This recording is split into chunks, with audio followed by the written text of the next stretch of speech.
In everyday life, there are many ideas about angels. People have a lot of fantasies on this topic. For example, some think that angels can be people, but in reality, they are not people, but rather forces that people are endowed with. There is a difference between the soul and an angel. The soul is the one who attains spiritually, while an angel is a force, an auxiliary force that the one who attains is endowed with, or creates this force through their actions, whether good or negative. There are many forces in the material world and also in the spiritual world, wherever they may be, which are not controlled by us, but which control us because we are spiritually weak and cannot manage them.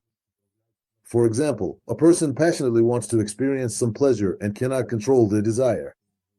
For instance, he wants to smoke, and this desire controls him. The pleasure he is drawn to controls him.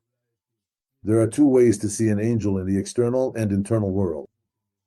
Internal vision is the ability to see one's own forces and consciously use them, as well as to sense how forces come from outside, sometimes to help and sometimes to harm.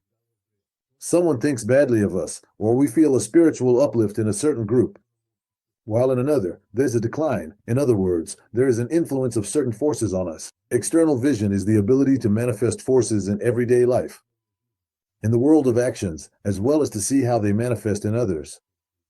A person is able to express their soul through various forces, such as forces of mercy, healing forces, forces of resistance, like concentration, strong ambition, forces of relaxation, fluidity, and so on.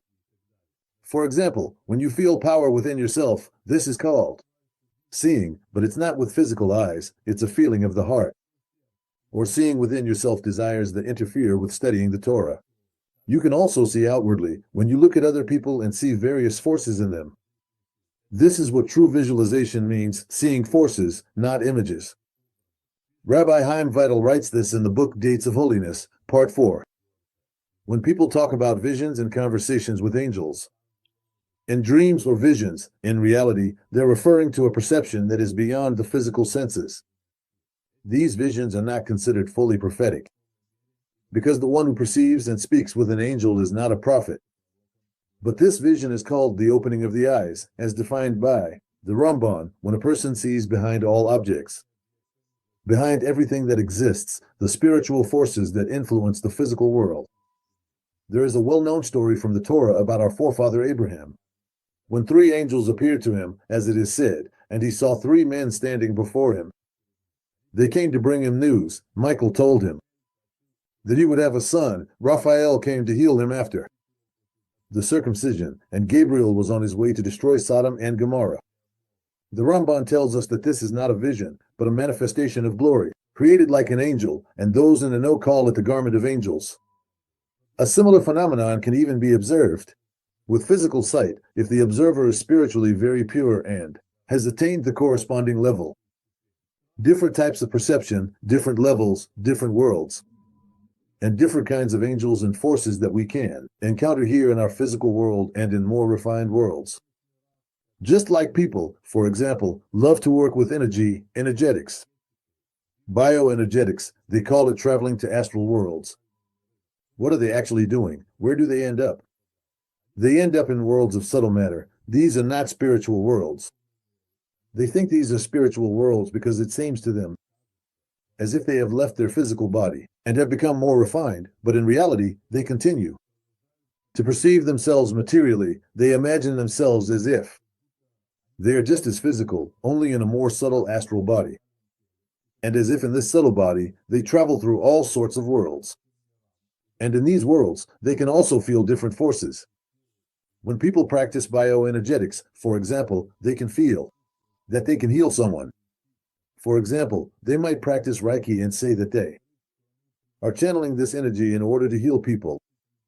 But they are engaging in idolatry because they believe that there is some force that exists apart from the Creator. They are not interacting with the Creator, but with some separate force, and they even believe that this force is supposedly the true source of life. Although in reality, bioenergetics is an entirely material thing. Even if we carefully examine the definition of what is considered spiritual, the wisdom of Kabbalah defines the spiritual as that which is beyond the boundaries of time, space, and the five senses. It turns out that the perception of this bioenergetics is completely material because it is limited precisely by the laws of physics. That's roughly what I can say about angels and the like. And again, these superpowers, it's not that they don't exist. A person can have them, but all of this belongs to the tree of knowledge of good and evil. That is, if a person uses them correctly, then it's good. If a person uses them incorrectly, then it will be evil, and as a rule, most often, people use them incorrectly because they come to this out of egoism, out of pride, without any preparation, without purification, and immediately fall under the power of unclean forces. That's why you have to be very careful with this. It's like nuclear energy. It can help a person, or it can blow up the world. It can destroy. You have to be careful, and at the early stages of development, you should give all this up and first learn the spiritual laws, start walking the path of the righteous, practice Yichudim meditations. Rebuild your life into a life of giving, and when you acquire new vessels, a new nature. Then, after that, when you have a foundation, you can look at these qualities from a different perspective and see whether they really bring me closer to the Creator or not. And this is the only thing a person should be guided by. What brings me closer to the Creator is true. It is truth. It is right. What distances me from the Creator is wrong. It is not true. That's the whole indicator. So if someone wants to use this, let them ask themselves whether it brings them closer to the Creator. An angel is a spiritual attainment, a level at which a person himself should act like an angel. A person interacts with a force, and this force can always be with them. For example, the force of fire in a person's inner world is expressed as anger or as an inner warmth with which they want to warm other people. This is the warmth of the middle line. They can be a warm person not just for a day or two, but their whole life and even beyond their life, meaning they can acquire this quality forever and express it everywhere without any limitations. The only thing is, they can limit themselves. For example, if at the moment they need to show not warmth to someone, but coldness, because that's what's best for that person, so that they feel that someone has distanced themselves from them, then they simply turn off this power and turn on another one. This is absolute awakening and conscious perception. The desire to be a collaborator, a participant, someone who understands and perceives the Creator, other souls, the structure of the worlds, and the purpose of creation. The same force can manifest in different ways. They are called by different names in different spiritual worlds. It all depends on the level of development of the one working with these forces. These forces are also limited by the laws of the worlds in which they exist. Angels, in a higher manifestation, in higher places, for example, the firmaments of the world of Asiya, this is a spiritual world above the world of action. Angels are perceived as stars. In Hebrew, the word for star is kochav, which comes from kochbo, meaning it has power within it. Stars also symbolize forces that influence events in a person's life, as well as their qualities and talents. But the influence of the stars is limited by the fact that you can only come into contact with them at night, at the moment when desire is revealed and light is concealed. This is the time of the Creator's concealment, or the true governance of reality. That's why idolaters worship the stars, meaning the forces through which they want to exert control. There are different kinds of angels. Some give false information, others tell the truth. You can see them in dreams, and they can answer questions.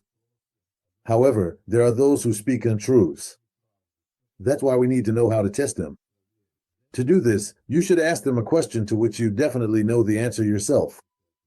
And based on the information you get from them, you can determine who is in front of you, a liar or an honest angel.